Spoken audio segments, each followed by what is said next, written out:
JN Radio, episode 55.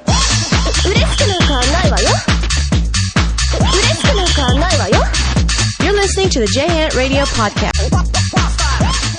Hey everyone, welcome to JN Radio. Today is June 8th. It is Wednesday, and you're listening to episode 55 of JN Radio, the podcast edition. And we have a very special guest today with very exciting news and an announcement for the Japanese music fans out there. And we'll get to that special guest very soon. But first, let's go ahead and talk about what's going on in Japanese entertainment. Well, before we go on with that, I just want to say that talking about Oricon, the last episode, the title of Orange Range's number one CD single at the time was Love Parade, not Love Ballad. And believe it or not, Orange Range has the number one CD single in Japan right now. Yes. It is titled Onegai Senorita. And the number one album right now, today, in the Oricon charts is Yuzu for the album Home 1997 to 2000. So congratulations to Orange Range and Yuzu. Big news on the JN music scene. Bees, who's known for the hit songs in major dramas, such as The Beautiful Life's Konosuke no Mieru Okani, which starred Kimutaku and Tokiwa Takako. Really popular drama, really did well, very well in the ratings, one of the highest rated dramas in Japan. And it's been a while, about 5 years since Bees has released a CD single that has been tied to a Japanese drama. Well, announcement that Bees will be having a new CD single that will be the opening theme for the TV drama Umizaru for Fuji TV, and the song is called Ocean. As for promotion for the song, the group recorded a promo on a ship. I guess it's a patrol ship for the Maritime Self-Defense Agency, and they gave them permission to do that. In other news, Capcom is considering legal action against the GTA 3 ban in Japan. For those of you who haven't heard the news, the local government of Kanagawa Prefecture, which is located south of Tokyo, announced that it will ban the sales of Grand Theft Auto 3 to minors.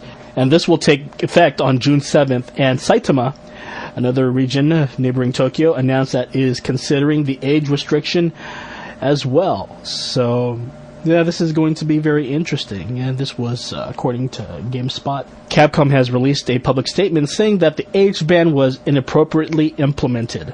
The company has announced that it is considering taking legal action. Currently, Grand Theft Auto 3 has a sticker in front that suggests that the game is for ages over 18.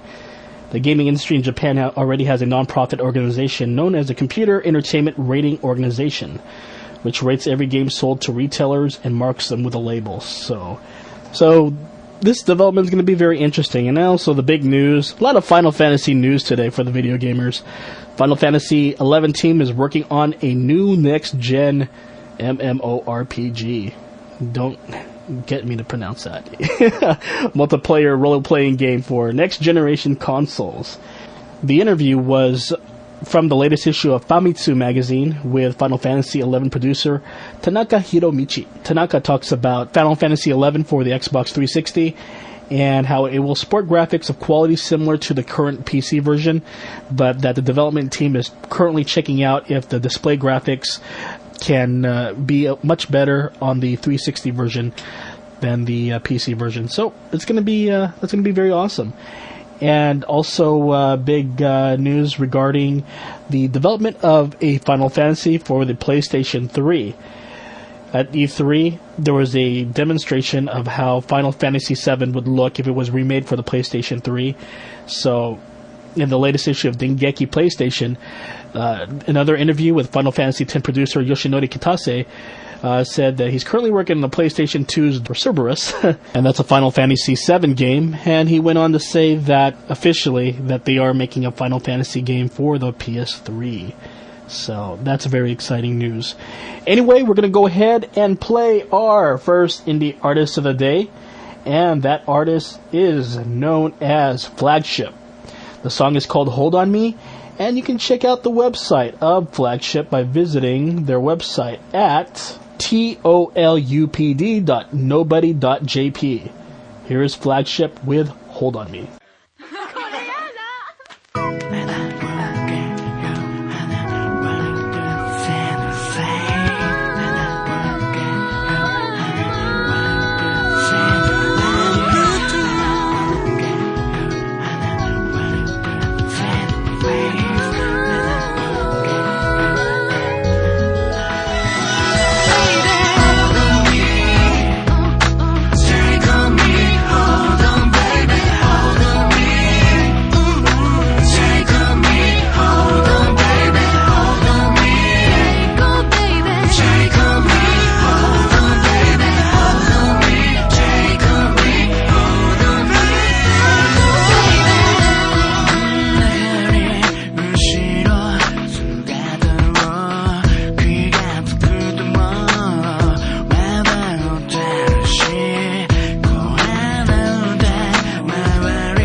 That was Impossible to Define with their song With the Cool Moon, Cool Light.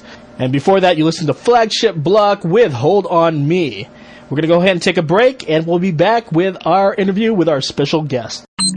Take a soundscape journey with electronic music by Tomoyuki Sugimoto.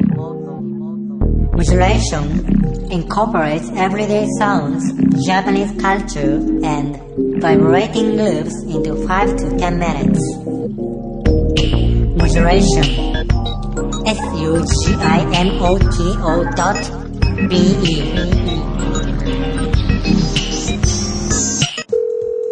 What's up, partner? This is the Pickle Man. Pickle Man? What kind of jerk is named a Pickle Man? Podcast Pickle's Pickle Man doesn't get any respect. That's why he needs a new name, and you can give it to him. Hello, partner. I think we got off on the wrong foot before. This is the Pickle Man. Look, I don't want to talk to the Pickle Man. You sound like a pervert. Pickle Man wants respect. He needs respect. That's why you need to email your ideas for a new name to podcastpickle@gmail.com. And what's in it for you? You can win a $100 gift certificate to the Podcast Pickle store. There's tons of cool stuff like iPod accessories, headphones, iPod cases, cables and wires, all the stuff podcasters love. Until you get a cool name, I don't want you calling me. I don't get no respect. Stop calling me. What's wrong with the Pickle Man? Nobody named the Pickle Man should be calling. This is your chance to help out the Pickle Man by giving him a name. Email your suggestions to podcastpickle@gmail.com and put Pickle Man Contest in the subject line. Help out the Pickle Man because he's a good pickle. Pickle Man, you need a new name. Somebody name me so I can get some real action. If Podcast Pickle picks your practical or poopy name for the Pickle Man, you can win a $100 gift certificate to the Podcast Pickle store. I need a new name. This promo is produced by Paul from BarefootRadio.com. Check out the World of Anime on podcast for discussions on all-around anime fandom. For more information or to tune in, visit the World of Anime website at worldofanime.project760.com and start a talking with us. Live from Boston, it's the M Show. Well, it's not really live, but it is 10 minutes of business talk and entertainment from Boston. We'll talk about the latest news. There's a quick talk section. Over in entertainment, we'll talk about books and DVDs to feed your brain. Don't worry, it's work safe in only 10 minutes. Check us out at themshow.com, www.themshow.com. And thanks for listening. Firehouse Radio. We're not your mother. Hey, this is Jim Getz at Firehouse Radio. If you like excitement, then you have to check out the Firehouse Radio Show. Action, talk, music, and more is what you'll hear on our weekly podcast, found exclusively on Firehouse.fm. Hey, we're firefighters doing radio right. Tell them, Chef. What's the matter, children? It's Firehouse Radio. Your attention, please. A new edition of the Geek News Central podcast is online now. Be sure to visit www.geeknewscentral.com to subscribe or pick up the latest show. You can call the voicemail hotline at 619-342-7365 to have your comments heard, or call the host directly on Skype. His Skype call sign is Geek News Central. As always, this is a show you are not going to want to miss. Once again, a new podcast by the Geek at Geek News Central. www.geeknewscentral.com is available now. Hey everyone, welcome back to Giant Radio. We have on the phone Chris Simons. Many of you know Chris from J-Pop USA, but also as a key person who was very instrumental in bringing many of the Japanese bands and artists to the anime cons in the United States. He works very closely with certain record labels in Japan, and in behalf of J-Ent, it's a pleasure to have Chris Simons on the show, who has a major announcement. Let's go ahead and talk to Chris Simons. Hey, Chris, what's up? Doing great. And the biggest thing I think I want people to hear about is our huge announcement over the weekend of my next big project that I'm involved with, and that is going to be the first ever J-Pop radio station on satellite radio. We are actually going to have a full channel on XM satellite radio starting in August. So I'm really excited about that. That's great news. Can you tell us more about the kind of programming and what kind of music you'll be having on this station? It's actually going to be a wide spectrum of Japanese music. It's going to be pop, rock, R&B, hip-hop. It's going to be a little bit of everything.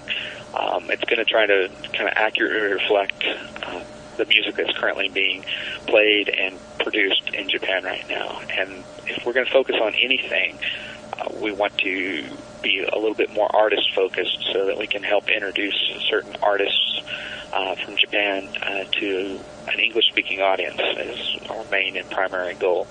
So trying to introduce, a little bit of everything so that there's a nice variety.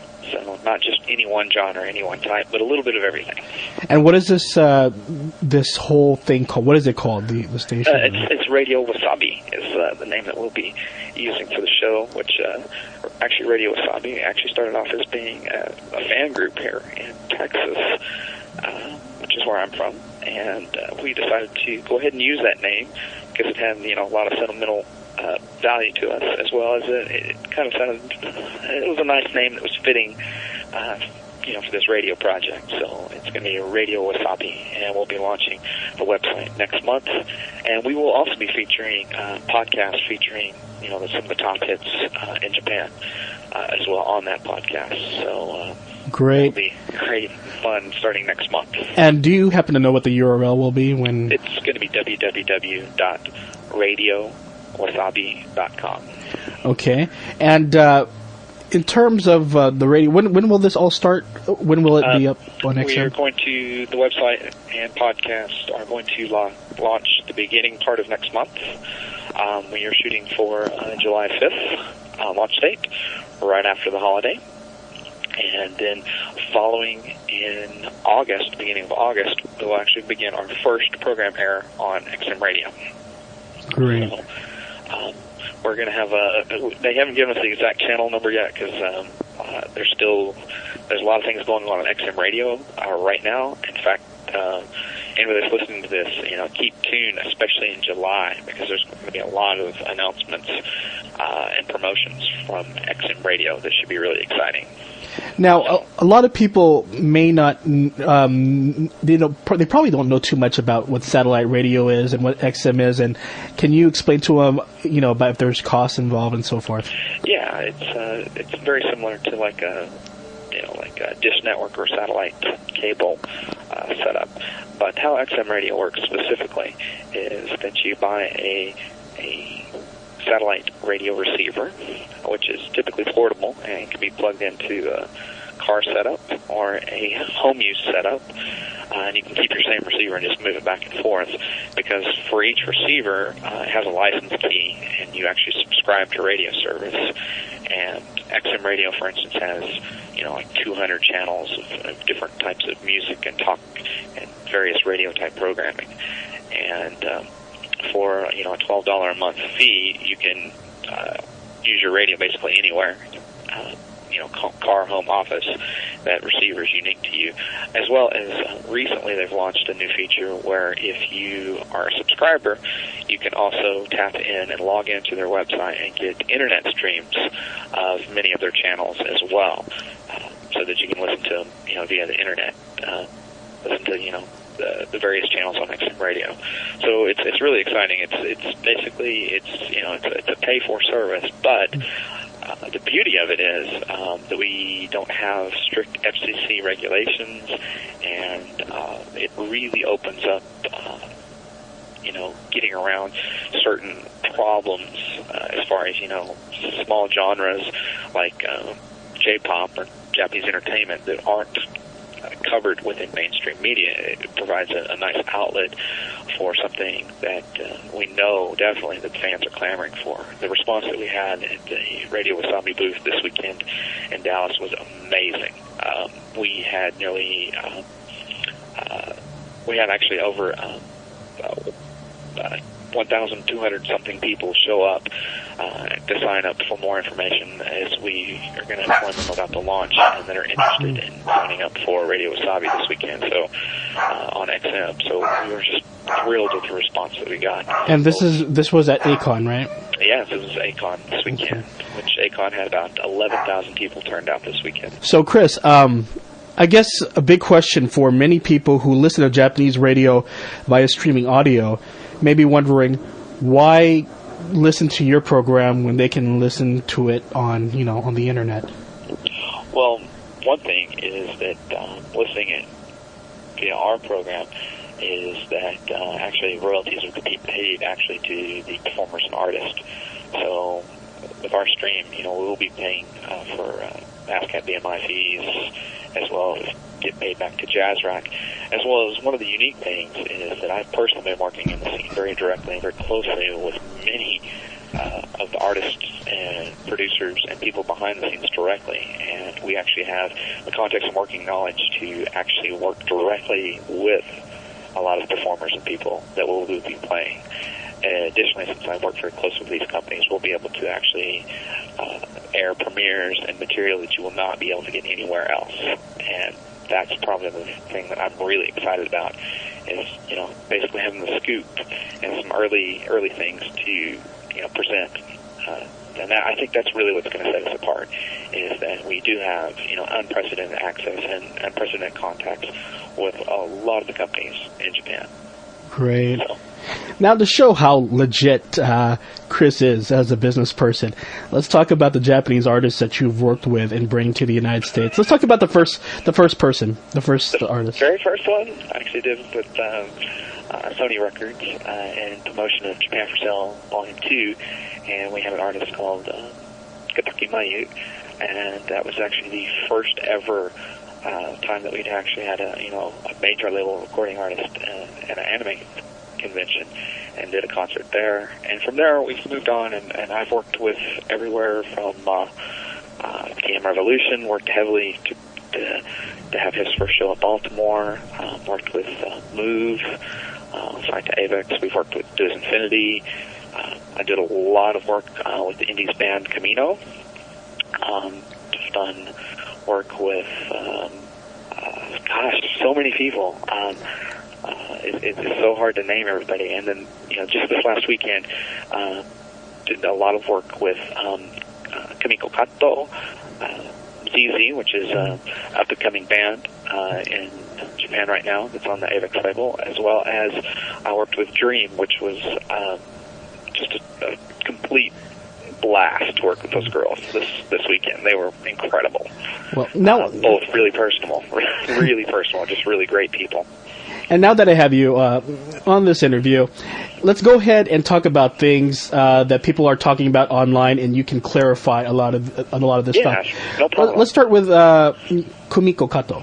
Yes. Her performance at Fanime. A lot of people said that she can't sing, and it was it was just all about look and body language and stuff. Oh, that's really actually she. Let me tell you something a little bit about Miss Kato, who I actually know very, very well. To start off, she could not speak English at all, and very bravely moved to the United States not knowing English to pursue her original career dream, which was to be a professional dancer. She actually moved to Brooklyn to study at by herself, and lived in Brooklyn for 2 years, studying at the Broadway Dance Academy or Theater there in New York, and really honed her skills as a dancer, where she met up with some producers who asked her if she wanted to sing, and she has actually been very legitimately trying to become the best singer that she can be, and she's been taking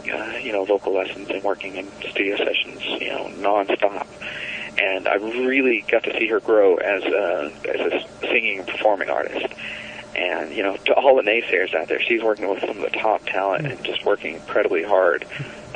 More dedication than I've seen in any performers, that I've worked with ever before. So, she's yet to debut, and by the time you hear her debut single, I guarantee you're going to be just really impressed. Now, will you say that perhaps sound quality, also affected her performance at the Fanime? Yes. Yeah. It was difficult. The sound setup there was a little bit unusual. The speakers were actually just getting eaten up by the people because they weren't really highly mounted. It's really tough because on that kind of track and that kind of performance, if your mic and CD levels aren't just perfect on your monitors, and your monitor set up where you can even hear yourself, it's really hard to perform. Okay, Chris, we received, many letters in the past from fans who are interested in boy band groups such as WINS. Now, being being involved in the industry and bringing artists to the United States, do you feel that bringing, a lot of the people you brought so far are mainly female artists. Now, for the female fans... Actually, it's been about half and half, realistically, but for boy bands, I guess, idols, do you guys feel that... Why haven't you guys brought male idols like The Pump or WINS? And can you explain to those fans who are wondering why haven't they seen those type of artists in the U.S. yet? So far, because I have run about 50-50 male versus female acts, most of the male acts we've run have been rock acts, which seemed to be, initially kind of the loudest movement was always, bring a rock band, bring a rock band, bring a rock band. But, we've been very closely watching a lot of the fans what they're clamoring for. Like, for instance, right now there is on the Otakon message boards, there's a small group of fans really begging to have, The Pump perform, which is great. And I also know that there's been a lot of people asking for WINS, and I'm actually very familiar with WINS management team. So it's we do listen to the fans and try to cater to them. So literally, the more you make noise and request things, the more likely it's going to happen. Mm-hmm. Before it always been, bring people like Larkin Seal or GACT or somebody like that, or rock bands. I find it refreshing to hear that, some of the clamoring for some of the male idol acts. And I think that may be happening soon. I'm not sure when, but definitely, on Radio Wasabi, on XM Radio, we will be featuring some of those acts, most definitely. So I think it's just a matter of time. Now, I'm looking forward to actually possibly booking some of these acts in the future. Cool. Now, can you explain to the hardcore Japanese music fans of why you have pursued anime cons to bring these artists instead of having them at a music festival or at a club performance? Well, there's a very interesting, unique perspective here where I'm from, and which is from Texas. South by Southwest is one of the major indies music festivals, probably one of the biggest in the world, and held in Austin, Texas every year. And they've consistently had Japanese rock bands perform at traditional club venues. But it has to do with a matter of scale. And one of the points that I've been trying to prove, as a Japanese music promoter, is a real feeling of scale. Well, anime events have such large attendance that when we actually do these concerts at the conventions, which are logistically much harder than doing it at a traditional club venue, the level of energy is so completely different, and the level of attendance and enthusiasm. If we were to do a traditional club show, the most I could probably get in a typical club's only, maybe 500 people, and in some larger clubs, no more than 1,000. So the size of venue, doesn't quite impress back to the Japanese music community and the producers and management there the true scale of fandom out here, that how many people really enjoy this type of performance versus if I can get, like I did last weekend, nearly 3,000 people, screaming and cheering for a particular group. It really drives the point home a lot more. So we thought it was a natural fit to, get a audience that was friendly to Japanese culture to show them, the enthusiasm that they have towards the music and genre. So, that's been kind of one of our big focuses. And when we bring the management teams and, the people that really make the decisions to these performances, they're totally blown away. A great example of this was this weekend. When Dream was performing, the singer Kana they were in the middle of the song My Will, which, as you know, is the ending theme to Inuyasha. And, that song has been practically played every day on Cartoon Network for many months. Well, when she was singing and performing, she looked out into the audience and saw, a large chunk of the audience singing the words with her, in Japanese. It literally moved her to tears. She just couldn't believe it, and was just so overwhelmed that she really was really touched and moved. And that kind of energy and that kind of response, is only going to be seen at, the anime type shows that we're doing. Traditionally in the past, like Dreams Come True, who traditionally went around to standard club gigs in the U.S. and booked traditional venues, would have very nicely attended events, but the audience was only Japanese people. Yes, it was only people that were native speakers, and versus, we're trying to prove it with something that's a largely attended events that are largely non-speaking populace. That music really does cross the language barrier. That's been the hardest thing to really try and illustrate. Now, what's the current demand right now? I know I see among the fandom and music fans at anime conventions, there's a large portion that want J-rock, visual kei, indie bands, and then there's your music enthusiasts who want well-known contemporary idol groups and so forth. As a music promoter, what do you try to gauge? Do you gauge the fanboys, or what's what music is popular in the anime industry, or what criteria is involved when bringing artists? My mystical formula about which groups to book. It has a lot to do more so with artist availability and interest of both the artist and most importantly, sometimes the management companies.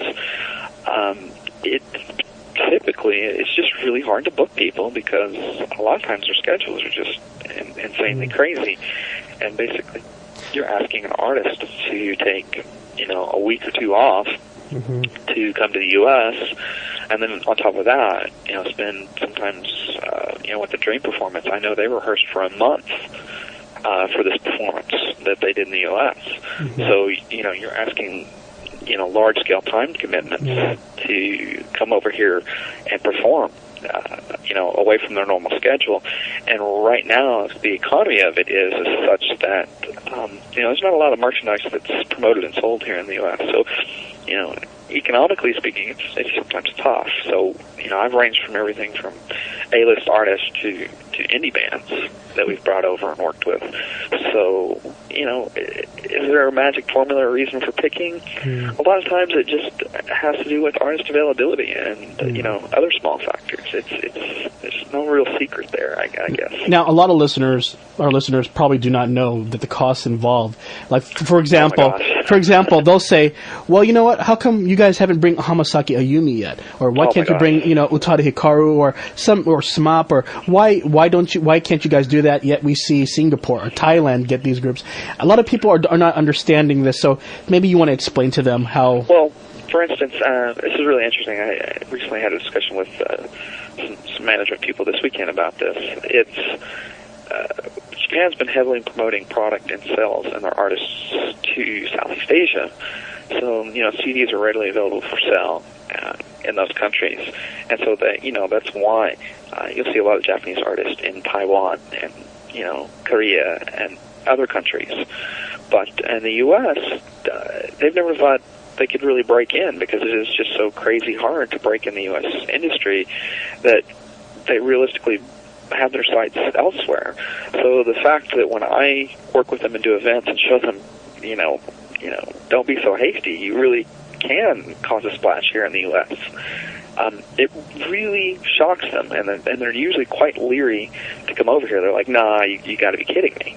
And yet, we'll have huge events, it's hard for them to believe because so far a lot of the acts that have been promoted in the U.S., in my opinion, haven't been handled well.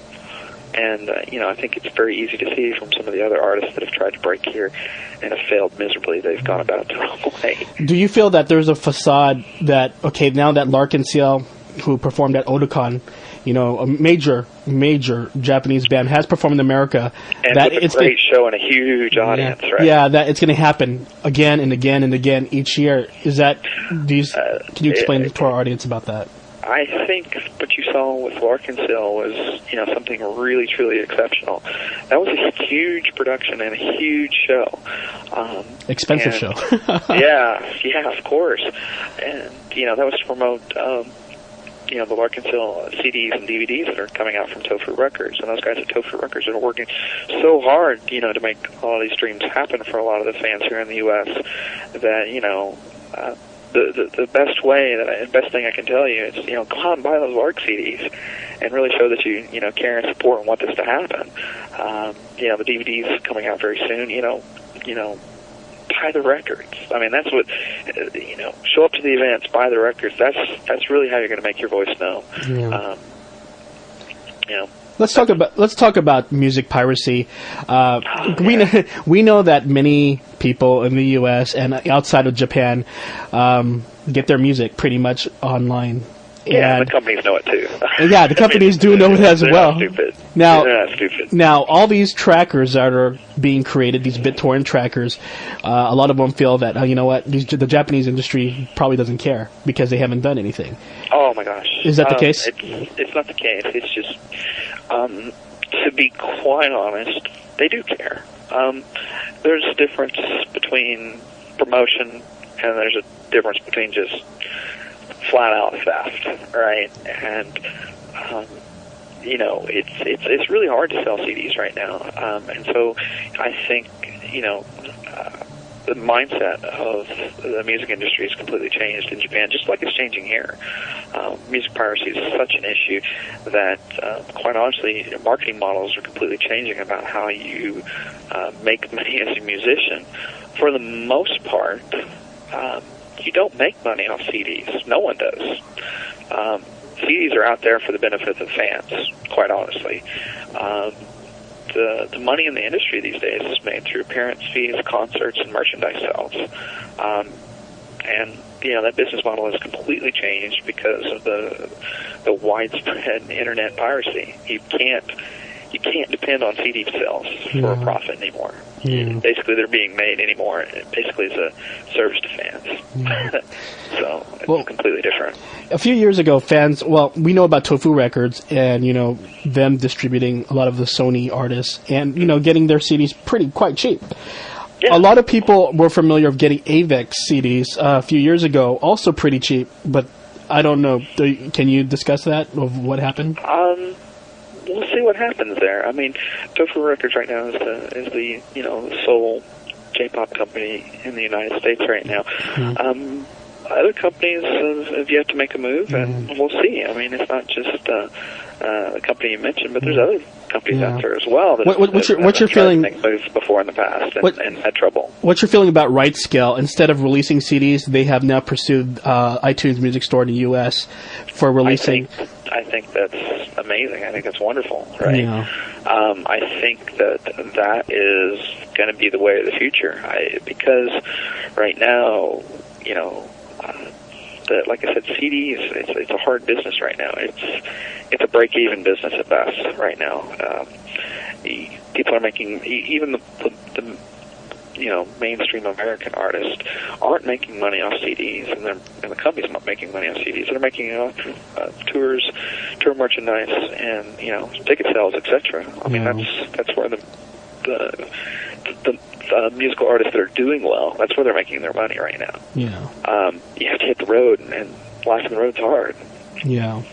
Now let's talk about, I guess, the connection with fans and also fan-sub anime that they download online.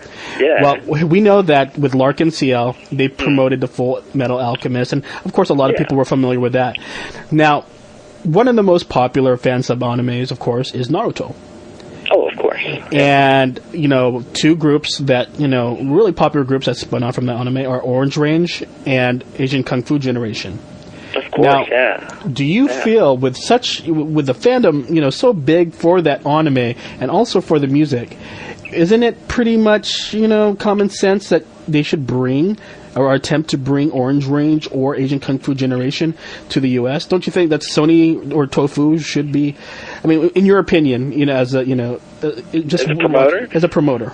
Yeah, first off, I mean, they're going to bring the product over, and I think that, that's being seriously discussed right now. They've got to have product and something to promote. Orange Range, they basically swept in the MTV Japan Awards this, last week. Exactly. they're incredibly talented and popular and got a great image, and they're catchy as all get out. And they've, really exploded on the scene. Of course, I'm going to be heavily featuring them on XM Radio. They're just a great band. So, I would say, I can't promise anything, but I could say I would look for something from them soon. Whether it's CD releases or something. I bet something's going to happen. It's, if there's enough demand and enough fan response, the companies hear you. They really do. Yeah. They may be quiet about things, but that's just because they're working behind the scenes to get things done. But they really carefully listen to everything that's going on. I'm going to name another group. You tell me what the chances of them performing in the U.S. Morning Musume. Wow, now that's a whole other game there. It's because they're a management company and people haven't had a lot of presence here in the U.S. Yeah. Other than in Hawaii. Hawaii, yeah. And so which Hawaii is basically Japan's vacation spot. Yeah. Of course, they have performed, even Amano Nami, if you say, they have performed in the U.S., in Hawaii, but I guess in the mainland. Doesn't count, right? Almost doesn't count, right? Yeah. I think what I've been, complaining about for quite some time now is that there's been no media outlet to really get the word spread out. So, with like your podcast and, the work that we're going to be doing with Radio Wasabi and XM, etc., as well as, there's other things in the works and other projects going on right now, too. As more media outlets are available to shed light on the music and the fans and, the wonderful material that's out there, I think that's going to really start opening up things more. Once you have a legitimate radio station that you can get, anywhere in the U.S. right now, that's going to help. The podcasting, that you're doing, that really helps because it's a unified front out there to let people know what's going on. Currently we don't have a lot of coverage in, magazines right now, for instance. Yeah. It'd be nice to see more coverage in, print format, as well as a lot more stuff on cable television. So as those things increase, I think everything else starts opening up more and more and more. Okay. Now, so I think that's the key. The more media exposure, the better. Now, before we end this interview, there's three things I want to touch on. Let's start with Boa. She said that she just doesn't want to be popular in Korea and Japan. I mean, she's achieved that, but she also wants to be popular in the United States. Wow. You were there when you saw Boa at New York Tokyo Music Festival. Yeah, I was. And we know how a lot of people really enjoyed her performance. But do you feel that that she has could make a career here in the U.S.? Do you feel that's possible? If handled properly, yeah, of course. She's extremely talented, and just even the level of enthusiasm I saw, several years ago, that's grown. So to me, to even think about that, that's just crazy. I mean, she has a lot of fans, and her name in particular is, very easily thrown around, as a nice iconic figure, and she's still young enough where, she's definitely got the room to grow. Exactly. Right. So that's she's like the triple threat. She's big in Japan, big in Korea, and really pretty big here in the U.S. It's just she's never had a good channel and media outlet. So, once she gets some more exposure here in the U.S., of course, it's just getting the right exposure. Yeah. I think, that's the horrible mistake that I think that was made by another artist that recently launched last year and tried to break in the U.S. Just the marketing campaign and the way that they tried to reach the fans was horrible. They didn't really try to latch on to the existing fan base that was here in the U.S. And of course, you know what I'm talking about. Yeah. So they thought as marketing. Yeah. Totally a mess, right? It was terrible. So similar to Coco Lee and. But here's the thing with an artist like Boa, she's got such a huge established English-speaking fan base as well as American fan base. It would be, crazy not to tap into that, because you've got some people that are rabid fans that would do anything to help promote her. Exactly. And getting the whole street team and vibe out there is what's most important. I'm not sure you know that when Tamaki Nami came to the West Coast, BoA fans were holding BoA posters when she was performing. I guess to show that, no matter what Tamaki Nami does with her career, which is doing really good right now. Yeah, it's incredible. Yeah. She's still doing really But they're saying that she would never compare to BoA. Oh, that's so sad. Yeah. Because realize that fans got to realize they got to be supportive, even if it's not your favorite style of music or whatever. Exactly. Be supportive, and let the labels know you'd rather have this. And like I said, they listen. Not only do they listen closely. A lot of times if they can't bring the person that you asked for, there's scheduling or other considerations that preclude them from doing that. Yeah. But if you keep it up long enough, people get the attention. Yeah. Things get said, and they're like, really? That they want this artist? Yeah. Sometimes it's shocking for them. The big thing that I've been crusading and working on is to try and change some of the perceptions in Japan that there is, a fan base and an audience here. They just don't believe that there's an audience in the U.S., and it's very hard to prove that there is. Well, you've done a great job, because every time a management has come for a different artist, and they've seen the audiences that you've brought. I mean, that your event that you're involved with, what has brought to the almost country. Every show I've done has been well over 1,000 people. Exactly. So, exactly. If you were to try and do a normal club gig, you're only going to get a few hundred. So that does help, but the other problem too is other than shows like yours, there's just not the media outlet for people to hear the news and hear what's going on. Yeah. So that's that's why I'm so appreciative. Like what goes on with JN and what you do with the podcast and mailing lists, etc. Because it does at least provide a point of presence for some of the news to get disseminated. Well, thanks for the plug. Now let's talk about Cyclissimu and Daishi. Oh, hot topic. I need to get you involved in this one. What do you think? Out, or you think they're going to keep him in? Past patterns in Japan would say no. He's gone. That's pretty harsh. Yep.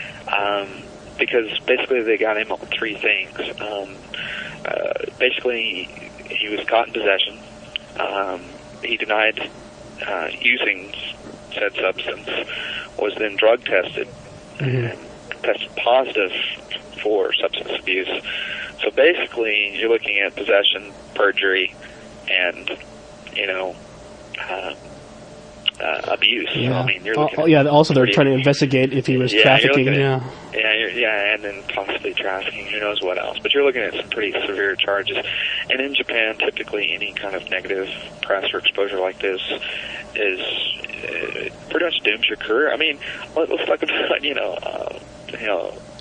Bonnie Yamaguchi or something. I mean, good grief, she got caught holding hands, and suddenly her career is got flipped upside down for holding hands. Exactly. I mean, it's very alien to us in America that exactly. Rock star gets busted for possession, big deal. But in Japan, it is a big deal. So I see it having nothing but negative impact on the career. It's really sad. It's really sad because they really worked hard, and their management company. Exactly. I feel it's a big image here in the U.S. and also to help boost things in Japan. I mean, they were really starting to get some momentum going. So it's tragic, is what it is. It's a big letdown for the fans, but at the same time, you kind of wish that this guy needs to get some help. But I don't know what's going to happen to the group. At first I was thinking, you know what, they were not signed to a major label, so maybe they may ease up. But then I don't know. They were on they were a subsidiary of a major label. So, it hurts. It hurts because. But as we've seen in the past, they can easily be replaced, and then unfortunately for Cyclissimu fans, I know they don't want to see that. But like our Larkin CL, the drummer, popular guy, but hey, replaced. And look at what happened. Yuki, he's been pretty much accepted, the new the latest drummer, and he's a incredible drummer. Really quiet guy though in person. Really kind of shy and quiet. But He's great. Yeah, amazing drummer. Now, before we go, we're going to end it with what happened at ACON in Dallas with the group that you brought, ZZ. And before a lot of misinformation spreads out on the internet, you can explain to people what happened and what went on behind the scenes. Go for it. Basically, first song out the gate, they come out, huge applause, and they brought some balls to, bounce around in the crowd, kind of like they do with the beach balls at summer shows. Well, these were, giant round toy balls, rubber, and they were bouncing around the audience, and the audience was having a great time, the first song, and the ball bounces back up on stage and gets caught on a speaker wedge on one of the floor monitors. Well, the lead singer kicks it to kick it back out of the audience. Well, because it was stuck on the speaker wedge, the ball got a lot of spin on it, and did kind of a nice sky hook up into the air and kind of curved and hit a chandelier, which knocked a couple pieces of glass from the chandelier, which caused them to rain down on the front row. And we had one of the fans in from Japan that got injured as the glass flew down and basically cut him on the head. So he had to go to the, so immediately, really to the staff of ACON's, praise, the situation was handled literally in the blink of an eye. The guy was taken out, the security cleaned up the glass, made sure everybody was okay. The guy was taken out, bandaged up, and then taken to the hospital and got some stitches. And basically was back. This particular individual that was hurt was one of the super fans of Dream from Japan, one of the really super otaku that goes to every Dream show imaginable. He was with a contingent of guys that came in from Japan, and so he literally gets rushed to the hospital. Gets I think it was like 3 stitches, staple stitches. ACON takes care of that with insurance and everything, right? No, actually, to be quite honest, the ZZ's management is going to take care of all that because it was an accident, and they just wanted to make sure. I'm about to get to that. They want to make sure that guy was okay.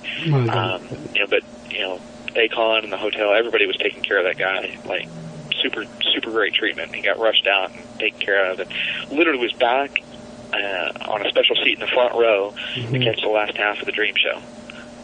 Just everything was handled quickly and efficiently, and he was back, great seat, front row, smiling from ear to ear as he got to watch the Dream show. And because of that, beach balls are now banned from performances. Well, of course that, but it was a blessing in disguise. I mean, this was a super Dream fan, and because of that, Dream's management and the band's managers can make sure that he gets well taken care of. Good. In Japan as well, and as well as how was it behind the scenes? Another, Dream show or whatever it takes to, make sure that, he's happy. But you got to spend some time with girls, and, of course, they're fawning over him, make sure, because he had a big bandage and stuff. So now, did he get to meet the girls? Stitches, yeah, of course. Oh, cool. So I mean, it worked out. His dream came true. He basically traded 3 stitches for literally his dreams come true. So, all being said and done, he got hurt, but he was happy with it. He was cool with it, and literally, he got to basically trade, like 3 stitches for having his dream come true, which, all said and done, he's going to have a wonderful story and had a great time. And all those guys within his group were just wonderful, and it wound up being a really, really happy story. Now, the lead singer of ZZ, when did he find out about it? Well, afterwards, or the problem was the security handled it so quickly. He didn't know what was happening. The show kept going on. It was hard to realize what was going on because it's really hard to see on stage with the lights and everything. Yeah. All I saw was some shuffling as they rushed the guy out, and they obviously cleaned up after their set. They actually had the hotel come and check the chandelier and make sure it was safe and blah blah blah. And hotel took care of everything, and everything was on time, and everything was wonderful, and there was just that few seconds of confusion, and then the show was going on. I mean, nothing ever stopped, and I don't think really that ZZ knew what really happened until after the concert. I don't think they could really see or know, from what I understand. It was hard for them to know what was going on until after the show, and let me tell you, that guy got great, super well taken care of, and that's good. Everybody's checking on him and continuing to check on him, make sure he's A-okay. And like I said, it was blessing in disguise. It led to, having some dreams come true for him. So yeah, exactly. So not necessarily a bad deal. That's kind of an interesting story. Cool. But, to squash any rumors, that's pretty bluntly what happened. Second half of 2005, any major artists that you know of coming? Or can you reveal anything or not yet? Oh, no, man. I can't get any secrets out. That's cool. I know a few things coming out. Cool. But, as the press announcements are made, we'll let it be known, Okay, man. Well, final plug for Radio Wasabi. Go for it. Oh, so everybody, next month we want you to go to www.radiowasabi.com and check out our first podcast coming out on the site, as well as the following month in August. Be sure to sign up for XM Radio and be sure to let them know that you want to listen to Radio Wasabi, where we'll be bringing you the best of all music from Japan. And who are the people behind it? Let's give them some props right here. Oh, it's actually a Wildcat Productions, Red Hawk Productions. There's actually quite a few people involved in this project. It's really, really, really big deal. One of the main hosts on the radio program is going to be Haven. He's one of our main DJs. That's going to be doing a lot of work alongside myself and some other people. So it'll be a lot of fun. We're looking forward to bringing something new and different. Great. And for potential advertisers, who should they contact? If you go into radiowasabi.com, we'll soon have that information up as well. So if you can go check the website out, which will be launching next month, you can check that out as well. So, yeah, we're really excited about that, and things are going to work out really well. I think everybody's really pleased with the overwhelming response, especially we got an overwhelming response this weekend. For instance, we handed out 250 radio T-shirts for the station this weekend, and we could have probably had another 1,000. People were just clamoring and fighting for them, so it was really just an incredible experience. Great. Well, Chris, I want to thank you for joining us on the Giant Radio Podcast, and just to remind everyone to check out www.radiowasabi.com, that is. Yeah, .com. That'll be the first week in July, right after the 4th of July holiday. Cool. And also for more information on any acts that Chris Simons will be working with, they can check out your own personal website. Oh, no. No? They can check out your website. We'll let you know first. Okay, cool. So, check out nd2099.com/chicken-in. That's where you can get all the really good things. Okay, well, buddy, you take care, and thank you, everyone, for listening. All right, see you guys next time.